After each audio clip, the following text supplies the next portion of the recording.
Hello, fellow gamers, and welcome back to the Video Gamers Podcast. This week in indie gaming, we're hitting the road, dodging ducks, and descending into the depths of horror one last time. I am your host, Ace, and joining me, he's taking this podcast off-road on an RV trip of our lives, and oh god, look out! That's a bear! Up there! It's Josh! Is this the cocaine bear? I've seen this guy before. Like, watch out, man. Yeah, I didn't know where you were going with that one, but dude, Ace, you don't remember the bears? I remember the bears. I'm gonna say this, Ace, because you know, bro, this might be the best list of indie games I've ever seen you come up with. Ooh, just a little spoiler, and a reason to stick around. Yeah. And he is our last hope, the only person we can count on to hunt these folklore monsters, which, with his hunting reputation, means we're all doomed. It's Ryan. Wrecked, Ryan. Oh my God. Maybe he should play this game to get better. You know, I'll tell you what, that's why they call it hunting and not killing. I do a whole heck of a lot of hunting, guys. I can find the animals. Ace is I just can't ever get them. Intro thing, man. That was great, Ace. Hey, Shots man, you gotta fired. make them fun, man. Well, anyways, thanks for joining the Video Gamers Podcast. That was Ace's last episode. I was saying, that was my final episode. Didn't even make it to December. Guys, what a week it has been for indie games. Yeah. I know we say that a lot. I know I sound like a broken record every time I come on an indie episode. I'm like, indie games are the greatest. But genuinely, these might be some of the biggest indie releases this year, not counting something like Silksong. Yep. I mean, you guys heard of all of these. Like, I didn't even have to tell you about most of these. I have you heard guys of have already common. heard about them. Which does not happen. Well, I say that. I don't know if we're going to have time to get to your little indie horror showcase that you put together, Ace, because there's way better games that we're going to talk about. So I've heard of all of the really cool games, except for those weird indie horror games. That's fair. Yeah. We do have some indie horror here on the end. We're going to try to get in, but if we run out of time, we run out of time. You probably had enough horror from me anyway, honestly. I think we've all had enough horror to last us a lifetime. But starting off, we're going to look at RV There Yet, which we had the pleasure of watching some of our community members play in a Discord call. What is the best way you could describe this game, Josh? I feel like this is kind of like, think Breaking Bad and the RV from Breaking Bad, and you're just going on a trip in the RV minus the methamphetamine lab. You know, but all the smoking. Yes, all the smoking. The cigarettes you can handle. And short little fat, like Danny DeVito look-alike like type characters that are just chain smoking for no reason whatsoever. Dude, this is the funny part to me, Ace. You had put together a community night for Dead by Daylight. There was a lot of people that wanted to play it. You were teaching people how to play, which was awesome. Before the night started, it was Jigglepuf and another member, Quandale, that were playing the game.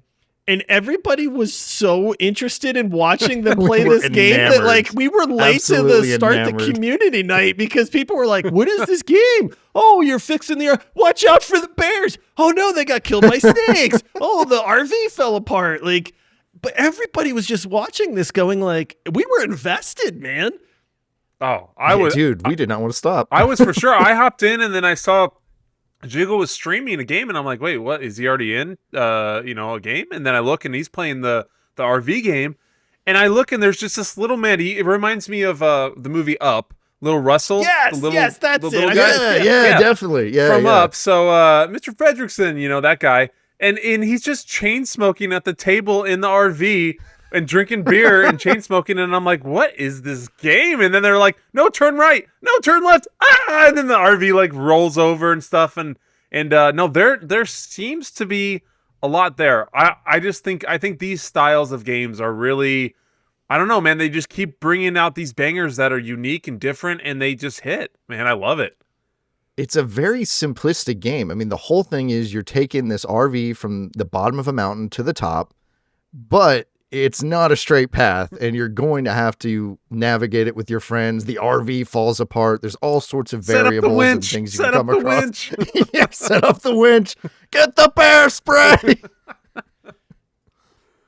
Guys, this game has already sold 1.3 million copies. I remember hopping in and saying, "What is this game?" And Jigglepuf was like, "It's an RV roguelike." And I went, "Bro, come on." And he was like, "No, really." And I'm like, "No, really? Like, come on." He's like, "No, that's what it is. Like, you have to try to like get to the top of this mountain." And I just remember asking, the first thing I asked was like, "So if you don't, do you have to start all over?" You know? And I was like, "Is this Peak all over again, but like in an RV?"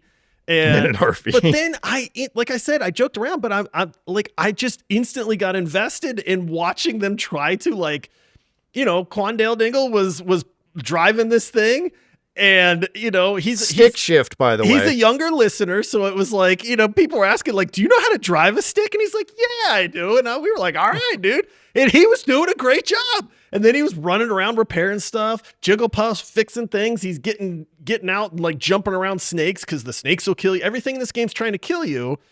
And it just looked like fun, man. Like I would actually play this game, guys. Like I was excited to look at it too. Like you see it and you're like, "Oh, maybe. I think I may check that out."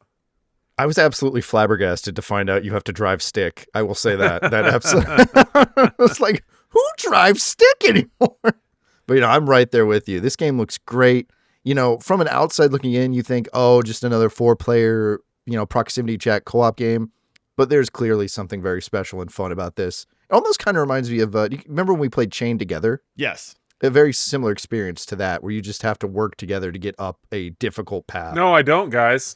No, I don't. Oh, did Ryan miss I don't. Chained Together? Oh, you don't remember No, Chained yeah. Together? No, I didn't. I didn't get to play with you. I mean, this game just released a week ago. It sold 1.3 million copies. Yeah, 1.3 million copies. It is a co-op multiplayer game. You are working together. It is hilarious. It is silly. It's got the right vibes to this kind of game. Sand smoking. Don't smoke, people. It's gross. Just don't do that. But you think it looks cool, but it doesn't. But it's sitting at a very positive review score, 85% out of 5,749 reviews. Like, and it's $8, man. I would say it's a cheap game too. Like, what it's more can you game. ask for from a fun little game? Like, we talk about this all the time, and I know that I'm hard on a lot of these games, but this game has that angle, right? It has something that makes it a little bit different, and as insane and silly as it sounds to drive this RV, like it's a fun gameplay loop. Yeah, and it's cost effective. $8 to have even one quality night. It's cheaper than a movie. You spend 2-3 hours with your friends and have a good laugh. Like you've already, you made your money back. Like you're good. Yeah, you've absolutely made your money back just from one game night, which is what we always say. Like even if you just get a little bit of enjoyment out of it, if you didn't pay that much, you basically got your money's worth. Yeah. But moving on to Escape from Duckov. You know I love me an indie game where you play as an animal, specifically rats, but this time I'll accept ducks.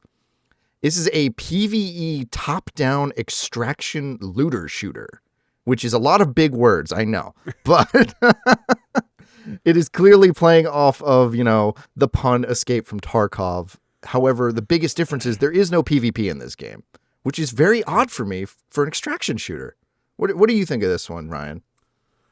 For me, I don't know. I've seen a lot of people talking about it. I think it looks kind of, I guess, cute, if you will. It's something different. I'm sure it's enjoyable. I don't particularly like if I'm going to play an extraction shooter, that PvP element that's always looming is part of the enjoyment, is part of the stress, and that's why you play. People who like to play extraction shooters, that's what they want out of it. I think it looks cool. I think the color and art design and stuff is really neat and unique, and some people have liked it. It's overwhelmingly positive reviews. Probably not one for me, but maybe Escape from Rattopia. That's one we can do.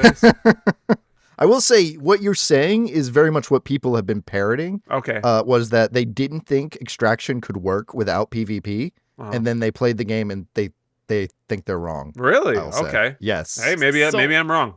I got to watch I got to watch Redletter play this game for a solid probably like 20 minutes or so. He was streaming it. We were waiting on community night or something. I can't remember what we were waiting for, but I got to watch him stream this. And dude, this game looks great. Like legitimately, it's like it graphically, it's very pretty. The mechanics are sound. It's responsive.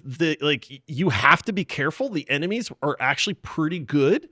Like you take damage. It's risky. You can't get overwhelmed. Like this is one of those games where I think this could easily be the like kind of chill game that you wind up just playing to pass some time. It's very well done. It is absolutely ripping off Escape from Tarkov. I mean, even down to the looting, where it's like you loot something and it's got the little like progress bars before it unveils something like the loot, similar to Arc Raiders for people that have played that maybe haven't played Escape from Tarkov. Everything about this game just looks fun, dude. Like, and even Joe, like he was talking about it and he's like, it's not Escape from Tarkov, but he's like, I am having a blast playing this game. And I had fun watching him. I'm like, dude, you get different weapons, you get armor, there's upgrades, there's progression. Like, I mean, it's got a little bit of everything. And again, overwhelmingly positive, 95% reviews on Steam tells you something. Like, people are absolutely loving this game, man. Like, do you think though, like it's going to be, because what was the one that was like Battlefield? BattleBit, yeah. BattleBit, yeah, but that like, was multiplayer based. Yeah, but like, it's kind of something different, and it blew up for a month, and then it disappeared. Do you think this will be kind of like that, where it's like, oh, everybody likes it for a month? Don't you get your money's worth out of it? Because this is not like a live service game. This is, I mean, this game is $15 on sale right now. Normal price is $18. And it seems like it has a lot of content to me. Again, it seems polished. The gunplay, because I even asked, is this like a twin stick shooter?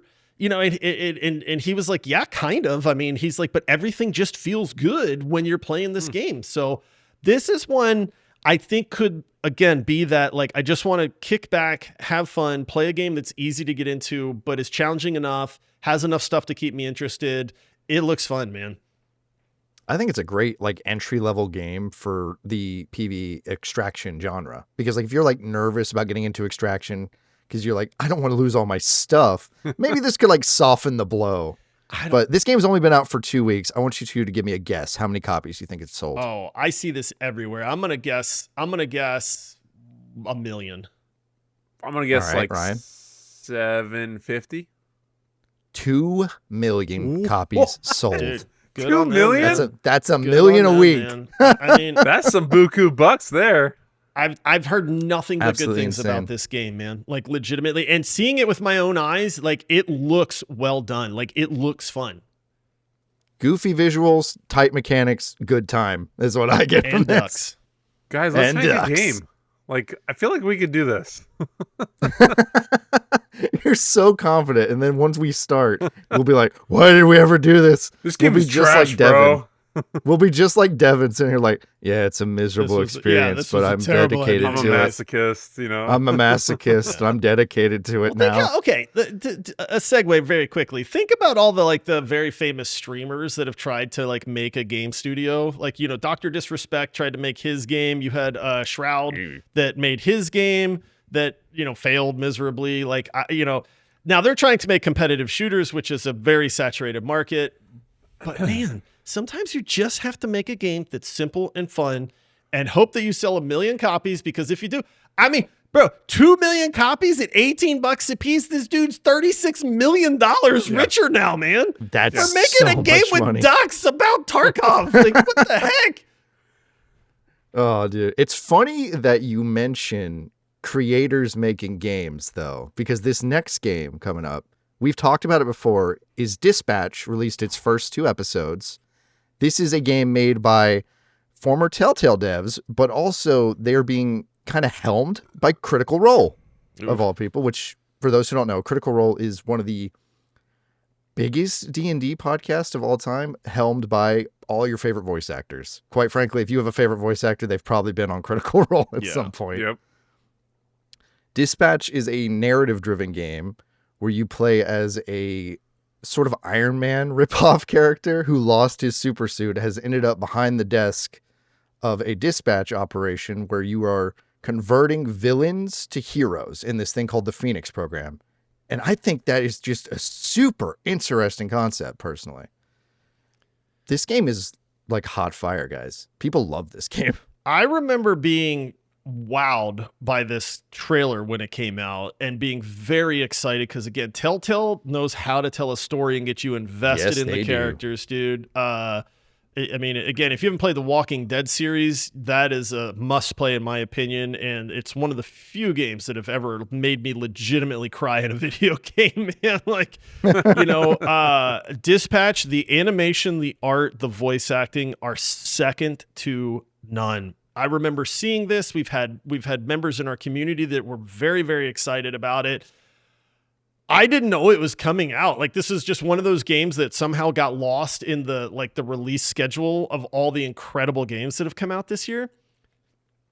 And I don't know if this is true, but I have heard mixed things on Dispatch. People that were very, very excited for this that I talked to said it's good, but I'm not sure I like the episode thing that they're doing. Now you don't have to purchase more episodes. And I didn't know that at first. It's not my favorite thing. But like, why not just release the whole game, man? You know, this isn't a subscription service. Like, I get, well, see, but you don't have to pay for more episodes, Ryan. So it's like, it's free. Well, and that's the thing, right? If you subscribe to Netflix, for instance, right? Like, they do the episodic release so that you have to keep your subscription for 2 months or 3 months or whatever. Binging episodes does not make them more money. But if you're buying this game and then you get the other episodes for free, why? You know what I mean? Like, why do that? I can tell you why. Why? I can tell you why. It's to build anticipation, because it's not like you're buying this game, you get the 2 episodes, and you got to wait a year for the next ones. You're waiting a week. So you're just waiting a week to get your next 2 episodes, to get your next fill of these characters and their world. And it kind of gives you time to just sit on it and think about the things in the story and think about what you've experienced, your choices, decide if you want to redo them.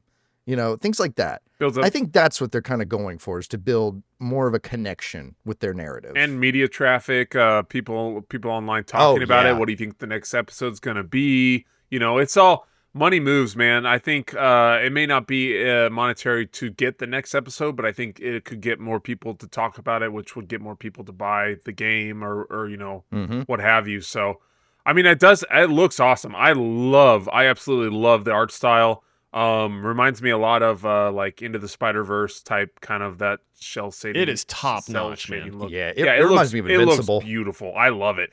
I'm excited to see kind of where this thing goes. Would you play this, Ryan? I feel like it looks really good, but I don't. Is this your kind of game? Because from what I've heard, the gameplay elements are minimal. Like, this is more like you're playing a story. Yeah, it is not. I'm not like a story. Like, I love story-based games. I am a cutscene junkie when I'm playing like an action RPG, but a game that there's not a lot of gameplay and I'm just kind of progressing through a story, that's not really my style. But I mean, if you know, like, they keep releasing these episodes and then the hype meter goes, you know, over the top, and then I'm like, well, okay, maybe I got to check this out. Maybe I'll see what this is about. So I think that's why they're doing it, and I think that it's probably smart, but also, you know, I guess we'll see if it kind of, because I also, like you said, Josh, I've been seeing some people that were really excited, but also felt maybe a little let down on what they anticipated, and maybe that's just their expectations that it didn't meet, you know, but this is the risk, man. Like, we talk about the episode thing, right? And it's like, yes, it can pay off if your story gets better and better and better, and people at work start talking about it, and there's more and more conversation about it. But at the same time, like, if the initial impression is, well, I'm not blown away by this, you know, and it's like, are the developers going like, but you will be. Don't worry, you will be in like 4 weeks. You know, but then it's like, but is it too late at that point? Like, just stick around. Have you missed the wave? You know, or does the wave just keep building over the next 4 weeks because this game winds up being incredible at that point? I don't know. It's risky. We haven't seen anybody else do this, risky, man. So I'm interested to see how it turns out. I'm hoping for the best for Dispatch, personally, just because I could feel the passion amazing, that was put into like, this. It looks so watch good. These trailers, people, like, the game looks insane. I don't know. I'm curious, and this doesn't to sound negative. I'm just curious to see where this goes with how they decided to do this release schedule, people seem to be upset that each episode is like 40 minutes worth of playtime.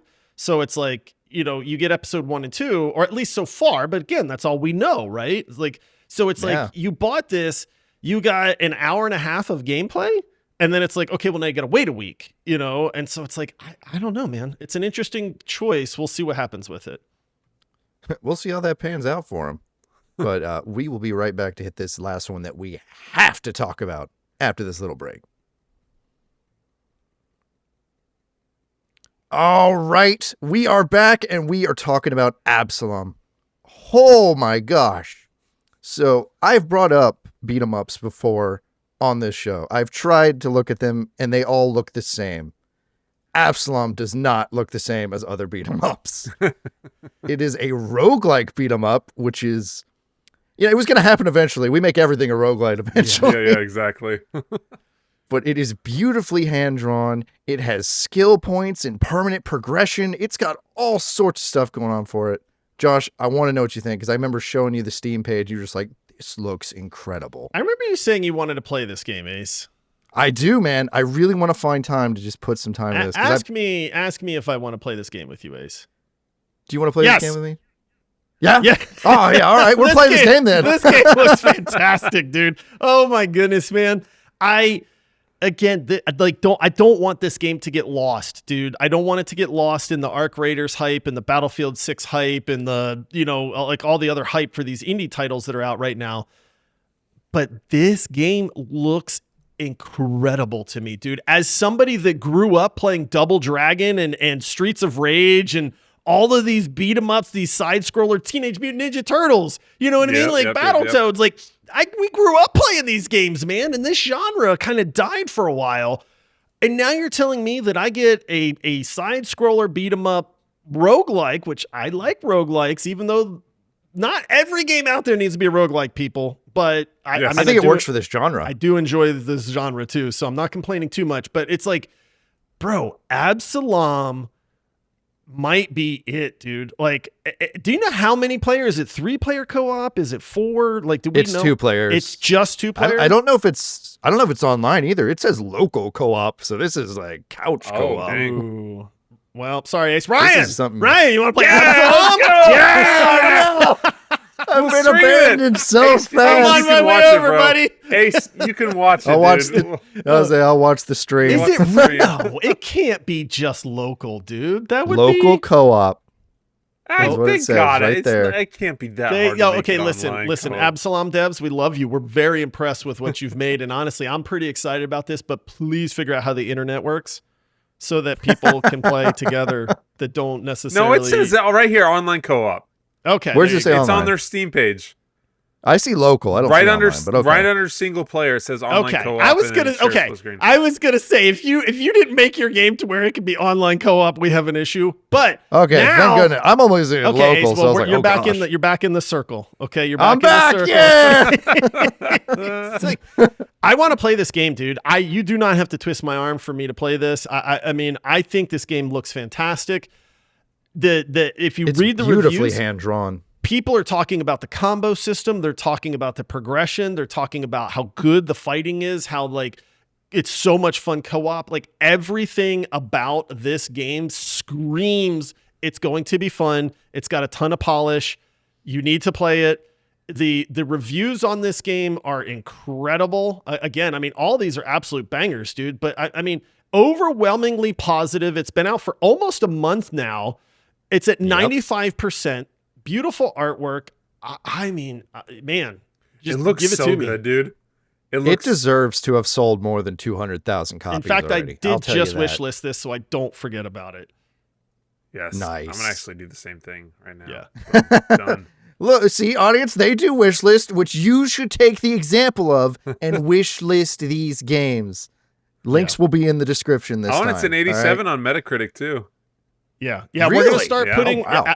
per request. And we hear y'all, and we, like I said, we see the comments. We're going to start putting the list of games in the episode descriptions with the links, so you can just go straight to the game, check out the trailers, wish list it if you want to. I'm not doing that. Yeah, you are. That's a lot of work. Yeah, for me. no, No, man, I'm you kidding. are. I'm kidding. I'm kidding. That's too bad, I'm buddy. kidding.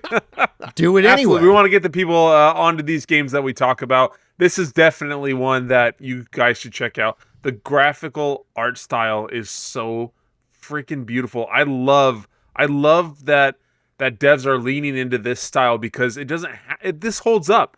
In 15 years, this will still look really good, and I love that. Like, so I'm excited. Yeah. So unfortunately, I don't have time to get to any of the horror stuff we were looking at. No. All right. Well, apparently Ace couldn't handle the excitement of Absolum because his internet died. And, I think he took it a little too seriously when I said that I was going to play with Ryan and not him. So Ace has left us. He's having some technical difficulties. So Ryan and I are going to close out the show like the professionals we are. Here's the thing. These indie devs, they need your support. And as awesome it is that they are all seeing massive success, they still, it still helps them. Plus, who doesn't want to play fun video games? So again, RV there yet? Escape from Duckov, Dispatch, and Absolum are the games that we covered. We will have the links in the episode description for all of you. Check those out. We have an awesome episode coming up on Monday. We got to interview Yacht Club Games, the studio behind Shovel Knight and the upcoming Mina the Hollower. Yeah. And I'm just going to say that was a very, very fun interview. So it should make for a great episode coming out on Monday as well. That's going to do it for this one, everybody. Until next time, happy gaming. See ya. Peace out.